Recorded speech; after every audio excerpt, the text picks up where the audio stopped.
इस वीडियो में हम करेंगे कक्षा 9 का प्रश्नावली 7.2 का प्रश्न नंबर 2।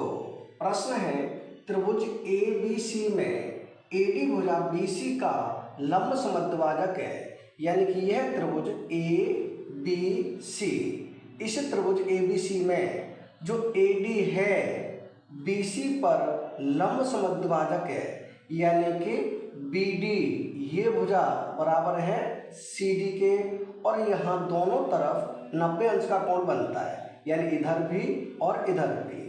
ये हो जाता है एडी बीसी पर लंब समद्विभाजक।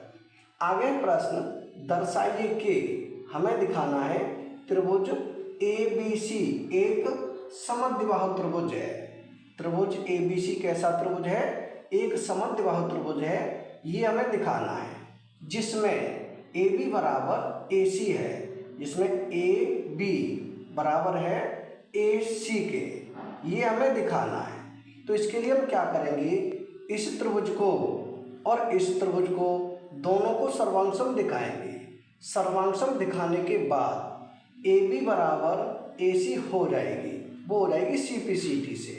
तो पहले हम दिखाते हैं इनको सर्वांशम, यानी कि त्रिभुज ए डी बी और त्रिभुज ए डी सी में।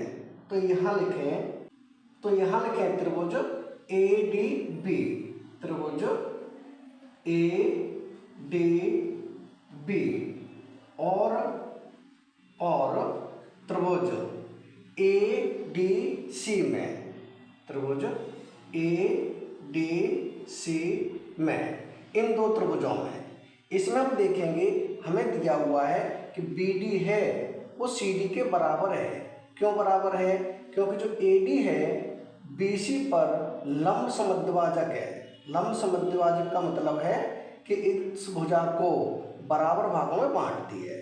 तो इसे हम लिख देंगे BD बराबर CD, यानी लिखें BD बराबर है CD के। ब्रैकेट में लिख देंगे दिया है, ये हमें प्रश्न में ही दिया है, यहाँ लिख देंगे दिया है। ये हो जाएगा हमारा एक पॉइंट। दूसरा पॉइंट देखेंगे तो कोण ए डी बी ये वाला बराबर होगा कोण ए डी सी के, इस कोण के बराबर होगा। क्यों होगा? क्योंकि दोनों ही 90 अंश के हैं। ए डी बी सी पर डाला गया लंब है। तो इसे हम लिखेंगे कोण ए डी बी बराबर होगा कोण ए डी सी के, यानी कि कोण ए डी सी। क्यों बराबर होगा?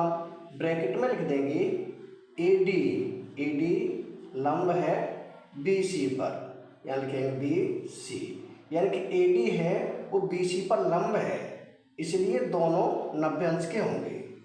तीसरा पॉइंट हो जाएगा ए डी उभयनिष्ठ है, यानी कि दोनों में है, यानी कि ए डी बी और A D C, A D दोनों में है।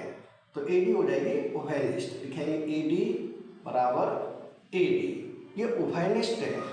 ब्रैकेट में लिखेंगे उभयनिष्ठ, ये उभयनिष्ठ है। अब दोनों त्रिभुजों में हम 3 भाग बराबर दिखा चुके हैं, यानी कि side angle side. Side angle side से ये दोनों त्रिभुज हो जाएंगे सर्वांशम। तो इसे हम लिख देंगे त्रिभुज ए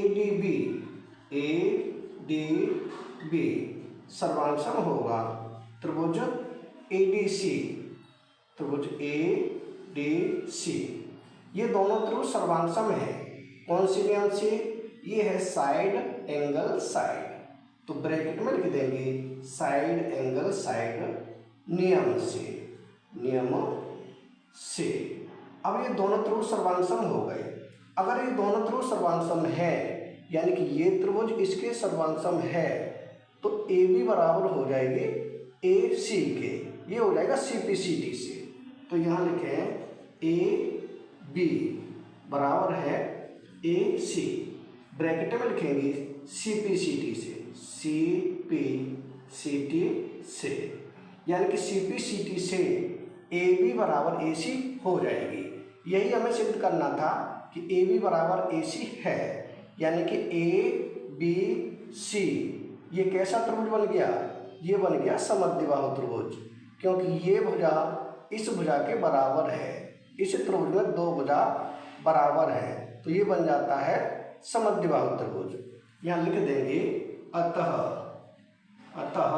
ए बी सी एक समद्विबाहु त्रिभुज है। यानी हमने ये सिद्ध कर दिया कि ए बी सी एक समद्विबाहु त्रिभुज है, यही हमें सिद्ध करना था। यानी कि प्रश्न नंबर 2 हो चुका है कंप्लीट। अगर वीडियो पसंद आए तो लाइक करें, कमेंट करें, अपने दोस्तों के साथ शेयर करें। धन्यवाद।